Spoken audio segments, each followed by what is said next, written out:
Mummy યાર બી તને બધો ફેવરી દીધો બધો મંદિર અહીંયા જેટલો હતો એ બધો તો અવતાર હું જોવું છે કે હે બધા બેટા ગોવા જઈશ, મારે ગોવા જોવા જવું છે બેટા. ગોવા શું છે ખબર છે તને? ના નહીં ખબર. બહુ બધા બીચ છે, દરિયો છે, એવું છે બહુ બધું. એવું? હા. તો મને એક વાર તો લઈ જા બેટા, અહીં બધા નાવા જાય છે, વેકેશનમાં જાય છે, એ ઠંડુ વાતાવરણ હોય. હા ઠંડુ હોય. હે? આ એટલે તારે આ સાબરમતી લઈ જાય તને એટલે આપણે ઠંડુ જોઈએ છે મસ્ત. ના બેટા માર તો એ તો નહીં જો, માર તો ગોવા જ જવું છે. એવું એમ? એ તો જોયું છે.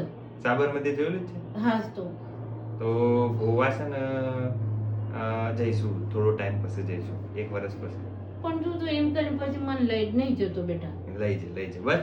જો આપણે જો બધો સપોર્ટ કરશે ને યુટ્યુબ પર ને ઇન્સ્ટાગ્રામ ઉપર તો આપણે સારા પૈસા આવતા થઈ જશે ને યુટ્યુબ પર તો પછી હું તને લઈ જઈશ. બરાબર? ચોક્કસ. તો પ્રોમિસ.